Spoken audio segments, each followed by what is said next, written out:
Happy Halloween weekend, everyone. Yesterday we watched Voyage of the Rock Aliens, and today we have this, which is arguably just as strange. I only read to get stupider. Your video to the show. I do. Butt lovers, welcome back to another book report. Sometimes we cover nostalgic media like Frindle, Flat Stanley, teen tabloids, the Dragonology series, and other times we explore romance novels, usually of the yeehaw variety. This one has a horror twist. We'll get into that in a second. First, I have to shout out my wonderful Discord and the recent art event we held, our 1K member celebration. Look at the amazing winners and runner-ups. Shout out to Mia, Chaos in the Closet, Bezier Ballad, Lemonade Ghost, and Brookie. I mean, aren't these fantastic? I'll never run out of puns for these buns, okay? Today I'm going to be talking about From the Shadows by B.J. Daniels. Now, I don't judge a book by its cover, but I do judge it by its back cover. Let's read a little bit of this blurb. This is what really sucked me into this one. Don't say sucked about a romance novel from B.J. Daniels. Oh. Some people might dream of inheriting a hotel somewhere as picturesque as Buckhorn, Montana. I dream about that all the time. Buckhorn, Montana. Wow. I'm gonna buck all those horns in Montana. To Casey Crenshaw, though, her late grandmother's property is a white elephant to be sold as quickly as possible. The place has been boarded up for years, ever since a young woman was murdered there. But it's not the imaginary ghosts that worry Casey, it's the flesh and blood man who's throwing a wrench in all her plans. So, what's your type? Oh, I just want a man who has flesh and blood. That would be ideal. Well, fuck you too, Karen. And if that wasn't enough, a review also says that this author should be labeled as a cowboy whisperer. What does that mean? Two things pop into my head when I hear cowboy whisperer. One, this is a very strange way of her promoting her own book. Cowboy, okay? Cowboy. Cowboy. Just a whole ASMR channel of subliminally sending the message of, read my book. Or her being a cowboy whisperer could be something like this. He was tall and rugged. As always, we're gonna go post-it note by post-it note, and I'm gonna try and summarize the plot as best I can, but mostly, we're just gonna be doing some jokey jokes about the subject material. Have you ever seen a romance novel that's also a little bit Halloween-y? It's perfect. 'Tis the season. The book starts with Finley, the man lead, probably cover dude, looking through the previous owner of the old hotel's diary. The old owner of the hotel and the old owner of the diary is the deceased grandma of the woman lead, Casey. That would be a wild way for them to break the ice. You know, Anna said you were the cutest baby she's ever seen, and I agree you are the cutest, but you're no baby. Wait, what the hell? Not that you're old, I'm just saying. No, you knew my grandma? You know, in a way. Is that her diary? It gets even more kooky and silly, though, because a notebook that he found essentially says, I'm a murderer. And the dude's like, who could have done this? But I thought that was still the grandma's diary. I mean, spoiler alert, it wasn't. It was just very confusing. He's in the old shut down hotel just looking for clues. We'll see why in a bit. I mean, the blurb kind of gave it away. Page 28, Casey and Finn are two leads. Meet. She's very freaked out by his presence in the shut down hotel because, yeah, but even that doesn't distract her from how good looking he is. You gonna use that? He asked, motioning to the gun. She was pointing a gun at him. I almost forgot. If I have to. She had the barrel aimed at his heart, just above his impressive six-pack.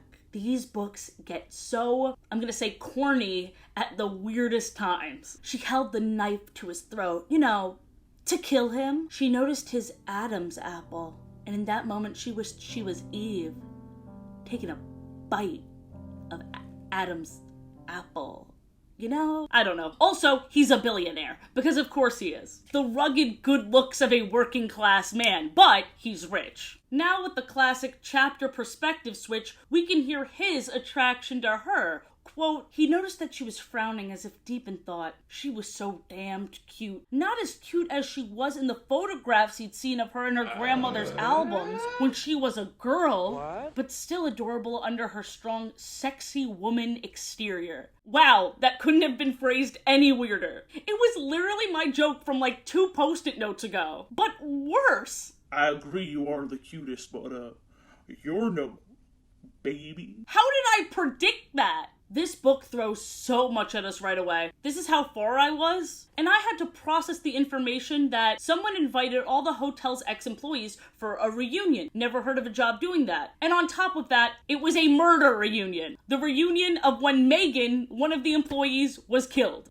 And the invitation even went on to say, and if you don't come, everyone will know you killed Megan. And everyone shows up despite that being the most ominous, murderous shit I've ever heard in my life. I'm not one for calling the cops. But, like, I think I'd call them. I think I'd call somebody. Everyone just assumed Casey, the woman lead, sent the invitations because she was the new owner of the hotel after her grandma died, but she didn't. And then everyone was there, and they were just like, oh, okay, I guess we don't know who sent these.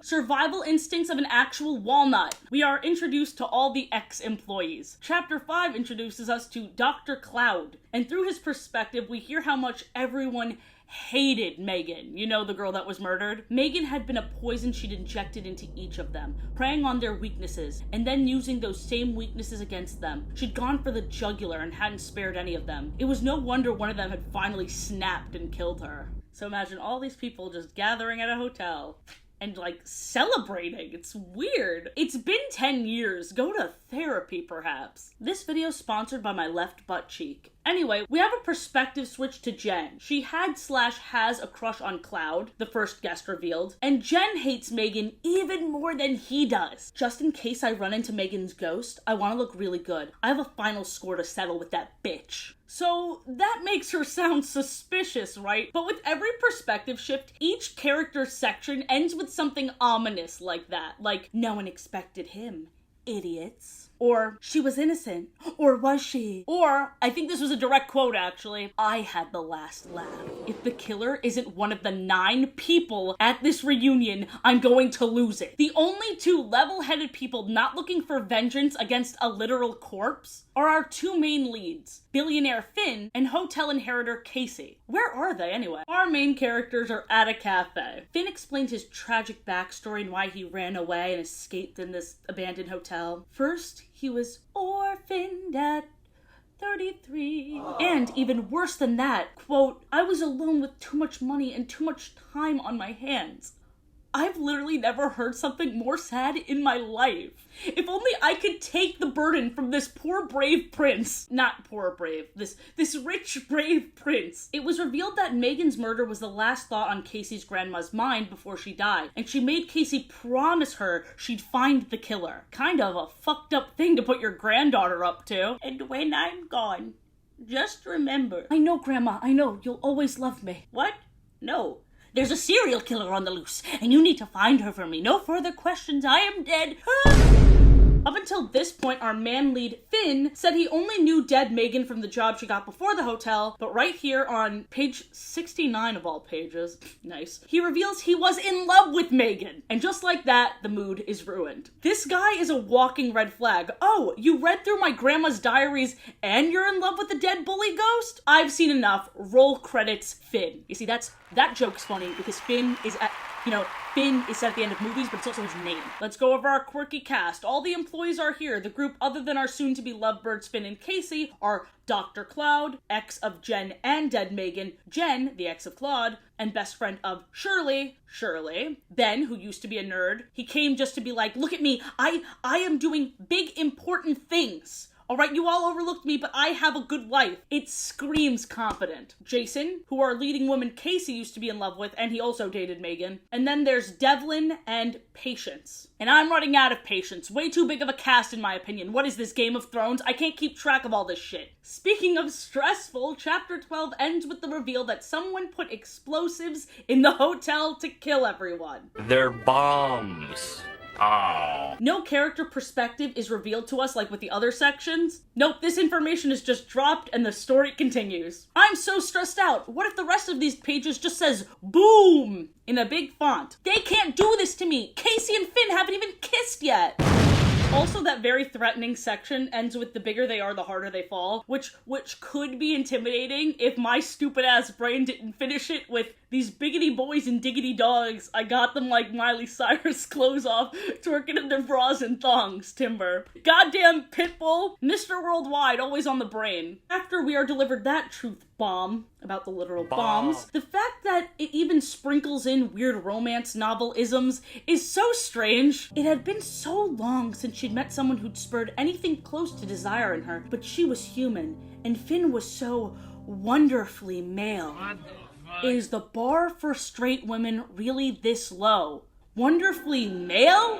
When it comes, she wants to wail male? Also, what a way to distract me from the imminent doom. There's a killer in their midst, but even that can't extinguish her thirst. Very Halloweeny, the desire for weenie. We are up to page 166, and jack shit happened between Casey and Finn. But we know the backstories of each of the traveling circus of assholes who came to a murder reunion. Shirley, the owner of the local motel, is sleeping with this guy Lars, even though he is still with his pregnant, I want to say, wife? Named Tina. Shirley is deluding herself, believing a man, convinced the baby isn't his, and also claiming that he'll leave Tina for her. Okay, if that's the case, why didn't he already? Shirley. Surely you didn't think this was a good idea. Anyway, who cares? Back to Casey and Finn. Page 166, and this is the most action we've gotten. She came to him, her body molding against his. He could feel the thunder of her pulse so like his own. It's reading like they're doing a lot. They're hugging.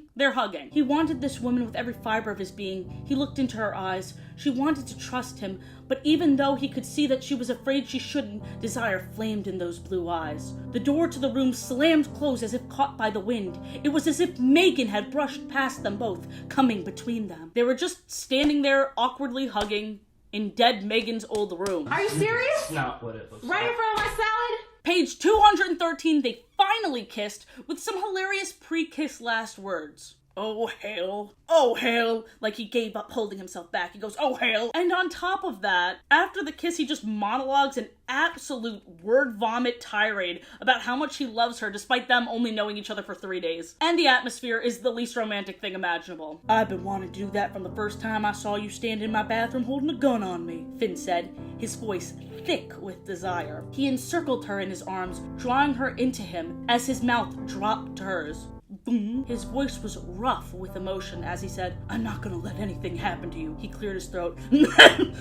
I just want you to know that I'm here for you. It's a lot. It's a lot. Immediately after the first kiss, this book goes, hey, remember that there are bombs? Remember the bombs no one knows about besides you and you can do nothing to stop it? They're bombs. Oh. I thought this was a romance. With sex stuff. Blowjobs? No. Blow up. Bust a nut? No. We're gonna bust down all these windows and doors and walls of this hotel. From here on out, it's just pure horror. Once again, after that, everything is back to normal, and we're just going along with the normal corniness. Finn wrote, I have fallen for you, on a Scrabble board, and showed it to Casey before kissing her. And she was weirdly impressed with this gesture. The man was an incredible kisser. And not bad at all with words. Was there anything he couldn't do? Yeah, he's amazing at words. I mean, look at that. He spelt them all correctly and everything. But imagine them getting into arguments this way.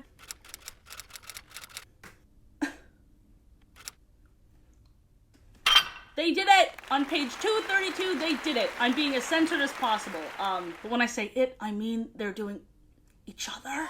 And the location for their first time was in the hotel tower, which I'm pretty sure was her granny's office. There was a thunderstorm the whole time, and I had canon that was Granny. What are you two doing? You're supposed to be solving a murder! I completely forgot about this part. On page 246, Megan's ghost finally makes an appearance in the basement, only showing herself to Casey. Also, duh, she would be in the basement. Underground. Classic dead bitch shit. Why didn't they check there before? Oh, also she warned Casey about a monster. Casey didn't tell anyone she saw Megan's ghost. She was completely desensitized to it. She was like, oh, classic Megan and her mind games. Are you not a little bit surprised? She's supposed to be dead. Guys, Claude and Devlin were murdered. And I feel like a fool because I really thought Claude was the killer up until this point. I could not predict where it was going, even though in hindsight it was really obvious. Little did we know there was 3 mysteries being solved at once. There were 2 different serial killers. One is Emery. Emery was an ex-employee of Casey's grandma. He's like this old man that's like so you're planning on leveling the hotel, but what about me? What about my job? What about my job? And again, in hindsight, that was so suspicious, but I thought nothing of it. I was like, oh, this poor guy cares about his job. But here's the weirdest thing. He did not kill Megan or any of the other employees. These are just random women he's killed to apparently feed the monster. The monster of the hotel? He chloroformed Casey, and she was like, oh, so you killed Megan. And he was like, no, I wrote down the names of everyone I killed. See, her name isn't on the list. And that's supposed to comfort us. He's also the one that planted all the bombs. So in that way, it's still relevant to the story. And also that was the notebook entry from earlier. Sure, but who's killing all the employees that we know? It was Jen. Remember the one that was like, I have a score to settle with that bitch still? Which is wild, because what more of a score do you have to settle with her? You're the one that killed her. She didn't even plan on going there killing other people, but when she kept getting rejected, like, she thought she was gonna show up and be like, see, Megan, I can have all these guys too, but she couldn't. She proved nothing and then resorted to killing once again. Who sent the invite? It was Granny. The last thing Granny did was send invites that's like, and if you don't come, we all know you killed them. So she put her granddaughter in danger for what? For what though? And that was the whole book? There are things about the ending that I liked and things that I didn't. Firstly, one of the few things we knew about Jen prior to her being the murderer reveal is that she's best friends with Shirley. We never see Shirley's reaction to her friend being the killer, and I feel like that was a wasted opportunity. On top of it, Shirley is still with that asshole Lars that literally has his wife pregnant and is cheating on her, and that didn't feel very satisfying, but I understand not all endings are satisfying. The one thing I was surprised about, because Dolores Flores, the author of romance novels that I usually read, her name is Dolores Fawson. I gotta remember that it's not Flores as much as I love the rhyme. All of Dolores Fawson's books are about the love of the countryside and like family is everything, even when they're really, really shitty. And throughout this book, we had Casey feeling really guilty about wanting to shut down the hotel because there was many amazing memories there prior to all these murders. But I love that in the end, she was on a beach in California with Finn, not even thinking about it. She's like, yeah, now it's a beautiful park. We did go through with demolishing it. I for sure thought she was going to keep that hotel up, and I was like, multiple people have been murdered there. It's time to move on. And they did. I think the main takeaway from the shadows is that once things are brought to the light, there's no need to be thinking about those shadows anymore or some shit. I thought it was fun. It was definitely very different than the usual romance novels I read, as I keep saying. And it also goes to show how not well acquainted I am with murder mysteries, because I feel like if anybody else read that book, they could see where the story was going. But I genuinely was like, gasping and guffawing. What a twist! It's not. It was definitely also on the lesser side of the corny scale, but still enough to be like, wow, they have time to do all of this while people are being slaughtered left and right. Wild.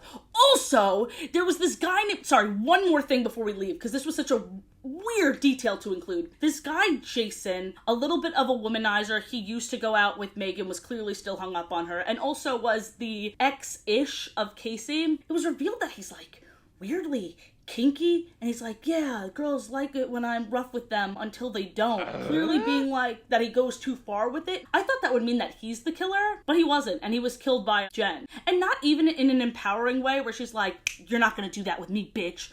No, she was just like, she wanted to get with him, and he still felt bad for the way he fucked over these other women, and she was like, think about me. Somebody think about me. Stabby, stabby, stab, you know? And it was pretty ooky and spooky, and I loved it. I had a great time. I hope you guys did too, and I hope you enjoyed this Halloween double features. I'll see you in the next one. Keep an eye out for the community tab where I'm going to be posting my November schedule. Bye! I never read a Harry Potter book. I tried when I was young and I got bored. But everyone else loved Harry Potter books, so I said I was a Gryffindor to get them off my back. But now a lot of Harry Potter fans noticed things that didn't age quite well. So I'm glad I never read any Harry Potter books. JKR is going to hell, woohoo! JKR stands for you're just kidding, right? You're just kidding, right? You're just kidding, right? JKR stands for you're just kidding, right? Jesus Christ, you're just kidding, right? You're a muggle, you're disgruntled, the magic didn't find you. Well, I'm glad it never did. Trans rights are human rights, boo.